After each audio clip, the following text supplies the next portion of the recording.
Welcome to a new edition of the Neon Jazz interview series with legendary Canadian jazz guitarist Oliver Gannon. Born in Dublin, Ireland, these days he calls Vancouver, Canada, his home. And he took some time to look back on a very rich, rewarding jazz career. Along the way, he told me how he stopped being an engineering student to pursue jazz, the cats he's played with over the years, traveling the world, giving folks that jazz, what is next, and many more surprises. Dig this interview, my friends. How are you doing? I'm wonderful. Thank you for giving me some of your time today. I really appreciate it. No problem. And then I'm going to go ahead and dive right in here and ask you, what has been going on with you lately? To be very frank, I've sort of curtailed a lot of my playing lately because my wife is very, very sick. She got cancer in May, and basically so when that happens, it sort of changes your life, as you can imagine. So yeah. I'm here 100% for her. I still do gigs, but I'm keeping a low profile, as they say. Having said that, I mean, I just finished doing some very nice playing with about 7 or 8 gigs with Neil Swainson, a great bass player, Canadian bass player. I'm not sure if you're familiar with him. Yes. Neil Swainson and P.J. Perry, saxophone player. Wonderful. Let me hop back in your lineage to your beginning. You grew up in Dublin, Ireland, correct? That's right. What was that like growing up there to give you that love of music that you have? Well, I wasn't into music at all then. I was 14 when the family came over to Canada and came to Winnipeg. But my dad was into music, and he was a piano player, and so when we came to Winnipeg, he had a day gig, but an ordinary job. But he used to play on the weekends. But I never even thought about playing music or doing anything till I was actually an engineering student. I was in second year engineering, and I basically had just I just bought myself an electric guitar, and he taught me a couple of chords on it, I guess, and I heard Barney Kessel, the Pole Winners. I mean, I never thought the guitar could sound like that. I played that record over and over again, and that was my introduction to jazz and to music. That's wonderful. And I ended up playing. I guess I was a fast learner because I did have a good ear. I knew I had a good ear. But so I did my first gig with my dad's quartet. About 3 or 4 or 5 months later, and then I've been basically playing the guitar ever since. And I basically got out of engineering because I said I'd much prefer to be a musician than to be, building bridges and things like that. Sure. So your dad was a jazz pianist. What did he teach you about music? Well, actually, he wasn't the greatest teacher. He was just a good player. And I say that lovingly, but it's not that he didn't want to teach me, but he would just, if he tried to teach you something, he'd just play it on the piano. So I remember literally asking him, he was chiding me because when I got this electric guitar, I was twanging away with open chords on the guitar, which, as you can imagine, for a beginner, they sound pretty terrible. And he said, "Why don't you play some good chords?" And I said, "Well, teach me a good chord." So he taught me how to play an E flat, and I didn't know anything about reading or notes or anything. So I said, "Well, what are the notes?" So I figured them out. He would play, some of the notes in the chord, and I figured out where they were in the guitar. Literally, that's how I learned how to play my first few tunes. We're going to flash forward just a little bit here. We're going to actually back, I should say. You went to the Berklee College of Music back in the 60s, correct? Right. What was it like at that time to be going there and to be in the States and kind of that whole experience? Oh, it was great. I loved it. It was much smaller school then, but it still had a great reputation, and people like Keith Jarrett and Gary Burton had been there about 3 or 4 years before me, but and John Abercrombie was there when I was there, but I didn't actually get to know him down there because I was just a freshman, but I did do the 4 years and got the degree because I knew it would make my mother happy if I came home with a degree. But it was great. It was on Newbury Street in those days, and they had originally it was called Schillinger House, and they just built. They bought a house, and that's where the school was when guys like Quincy Jones and people like that went to it. That would have been probably in the late 50s. I don't know, but I was there. I went there in about 1963, 62 or 63, I think, because I graduated in 69. Maybe it was 64 probably when I went there. It also said when you were going to Berklee, you had exposure to Wes Montgomery, Wynton Kelly, Jimmy Cobb, Paul Chambers. What was it like to be exposed to those kinds of musicians? Oh, it was absolutely fantastic. Up until I'd always been a Barney Kessel fan and he was great, and he was my first influence. And I just remember everyone was talking about, but have you heard Wes? So luckily, the Jazz Workshop was the place, the jazz club down in Boston. And when Wes came there, luckily the club I was working at every night, I had a gig down there 6 nights a week for 3.5 years, which was pretty nice. But the guy who owned the club that I worked at also owned the Jazz Workshop. So I got to go in when everyone else was lining up. I got to go in and I'd hear the last set because we'd sometimes just end our night early and head off to that. And it was absolutely fantastic. I became an instant Wes convert, and I bought all of his albums and learned how to play octaves. And me and every other guitar player, I think. But he was a huge influence on me, and I just love Wynton Kelly's playing and Paul Chambers and Jimmy Cobb. I heard the good guys. Yeah, absolutely. So, are you in Vancouver these days? Yeah, I say Vancouver. I'm about 30 miles south, a little place on the coast, very near the border, called White Rock. But I'm basically I do all my playing in Vancouver. Well, I've been lucky to have interviewed Corey Weed this week, and I've gotten a very glowing description of the scene that's going on in Vancouver. Why did you land on Vancouver, and what is it like to be a jazz musician up there? Well, that's a good question. When it was just before I graduated from Berklee, I got talking to a guy because my wife at the time and myself, I'd sort of had it with studying and working hard, and we wanted to go to Spain and buy a little place in Spain for some reason. No, don't ask me why. It's a long story, but they were drafting Canadians or anyone down there. In fact, a lot of my friends, because it was right in the Vietnam War thing. So everyone was getting drafted. If I stayed, I would have ideally liked to go to New York, but I knew I'd immediately would have been drafted. So I headed to Vancouver, and I didn't know anything. I knew that Toronto was really cold, and so was Montreal in the winter. And I wanted a place that was going to be a little bit friendlier weather-wise. So knowing nothing about Vancouver, we chose to come to Vancouver. I didn't know a soul, but it's lovely. I've really never regretted being here, but the music scene, basically, it kind of sucks compared to Toronto or Montreal, and especially compared to any of the big cities in the States. There just isn't a very good jazz scene here. I did a lot of studio work in the 70s and 80s, and I've always ended up playing. I've always played a lot here, so it's been good in that sense. And I realized you can choose to make some compromises. In other words, give up being rich and famous by possibly going to New York and trying to make it there.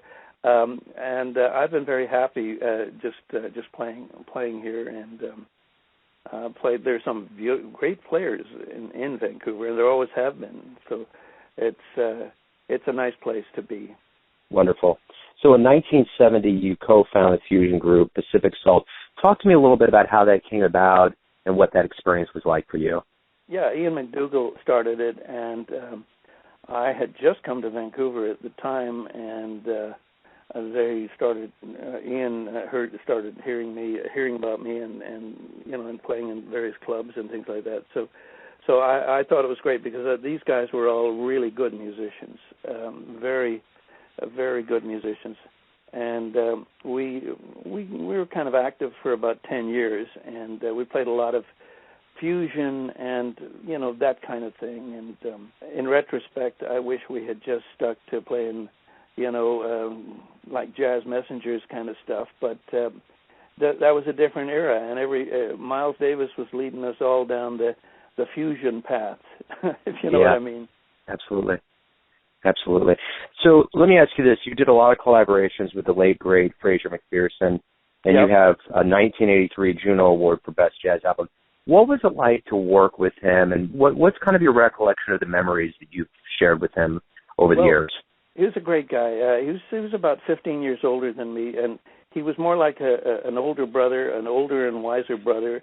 And we didn't necessarily agree on everything, but he thought my taste was far too eclectic, and I used to sort of accuse him of having blinders on, because he in retrospect I realized he was just a guy who knew what he liked, and he didn't like some of the just the wide range that jazz had become, the fusion stuff and all that kind of thing. But he was a great player, and he played, in his earlier days, he did all the bird stuff, and played a lot of bebop. When I worked with him, he played tenor exclusively, but he, like most of the saxophone players, he was a very good lead player in bands and things like that, lead alto. He was a very consistently good musician, and he had a lot of principles, really good sort of principles that he took playing the melody, the correct melody, really seriously. For example, and at the times I would think, well, why doesn't he just fool around with the melody more? But he played the melodies really good, really beautifully, as I think back, and I actually learned an awful lot from him without knowing it. He was the kind of guy, he never taught me or never did anything like that. He wasn't sort of a mentor to me in that sense. And, the kind of guy, he never sort of paid me an overt compliment. But I guess the fact that he used me in his group all the time was a compliment enough, I guess. And I just realized that he was the kind of guy who he played beautifully and had a lot of good kind of principles. Like, he used to say jokingly, if you show up, if you're dressed smartly, if you show up on time, that's 98% of the 98% of it, or something like that. He'd have little phrases like that made you realize, just take care of business, Yeah, absolutely. Don't worry about the little stuff, Yeah, that's a good adage for life. So, who would you say has taught you the most about music? Well, I initially learned by playing with my dad. I think most of the time, and this might be true of a lot of musicians, I've learned so much by listening to records. By listening to Kessel, that's how I learned how to play the guitar, just playing things over and over again.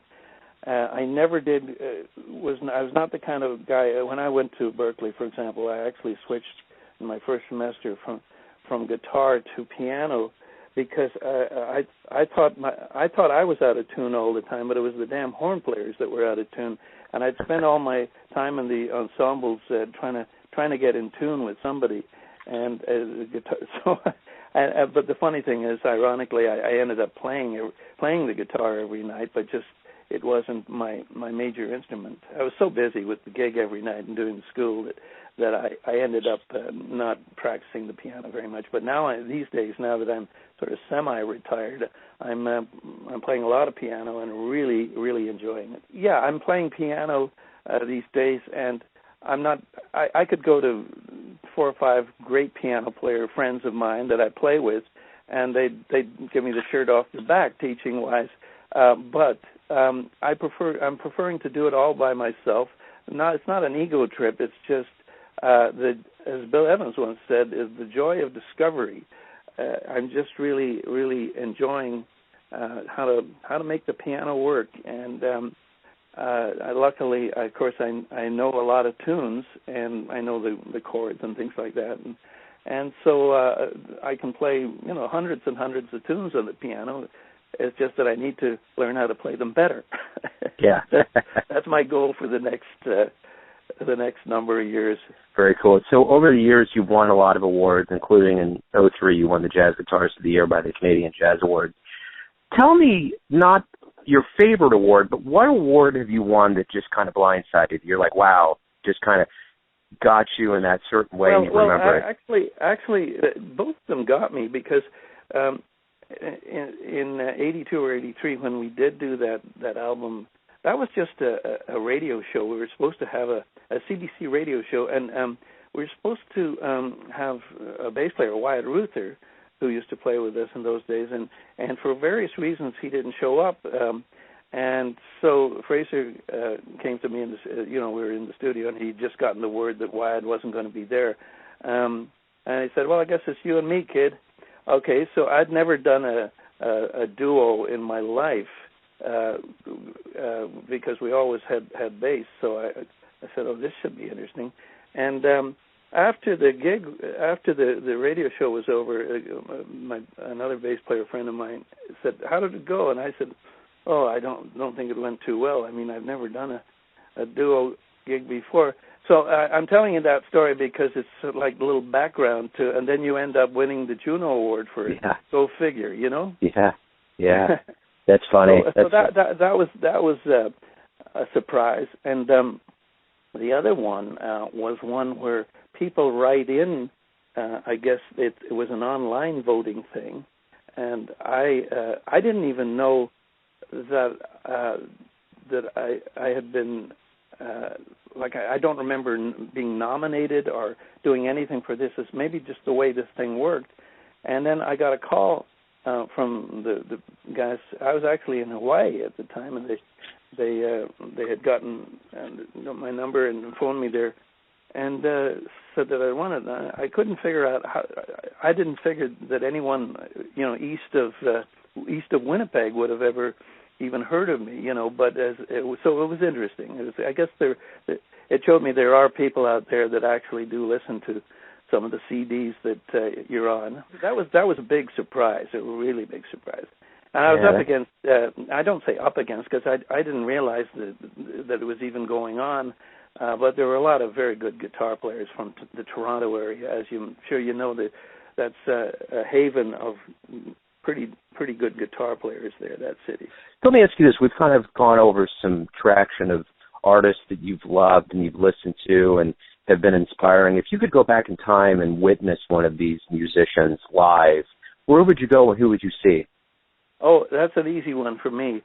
I would go back to the Hot Club of France and sit in the front row with a nice bottle of wine and listen to Django Reinhardt and Stefan Grappelli. Amen. That'd be nice. That would be really nice. I consider Django as like the bird of the guitar players. He had that same gypsy kind of attitude towards the whole thing and towards soloing that Bird had, and having amazing technique in spite of the two fingers that he basically played with.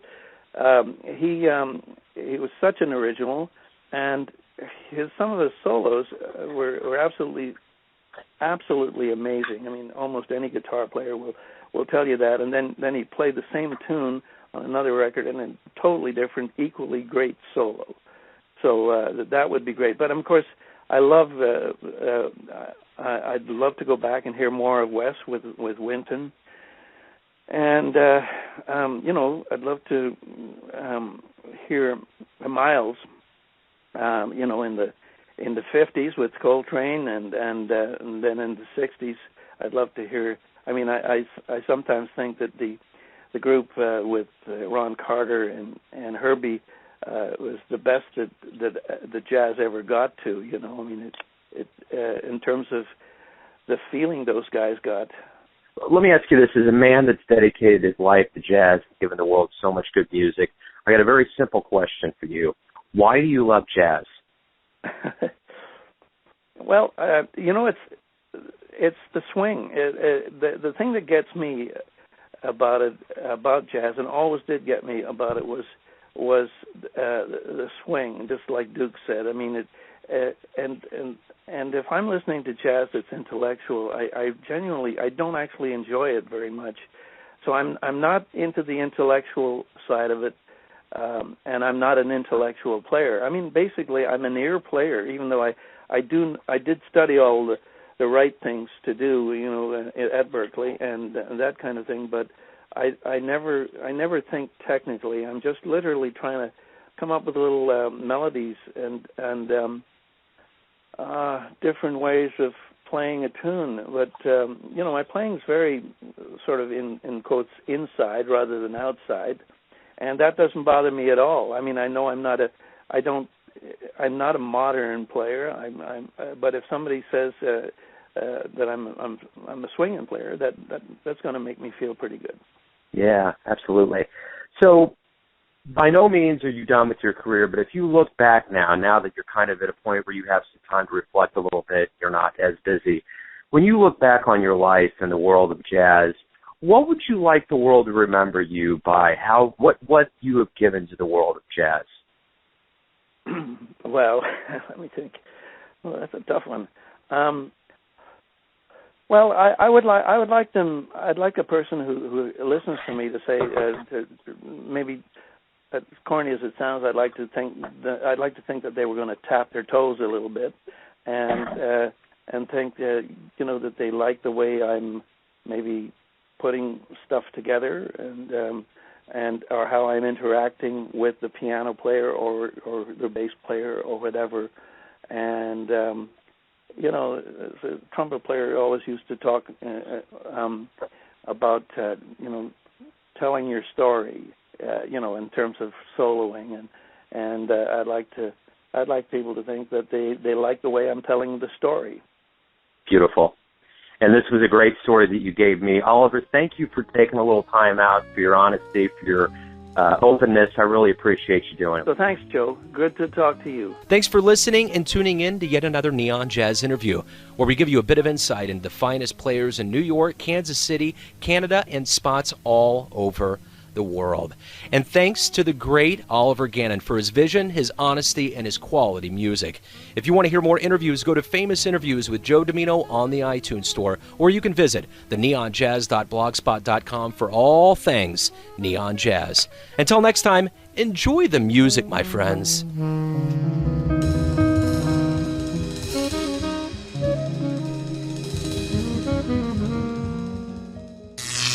Neon Jazz.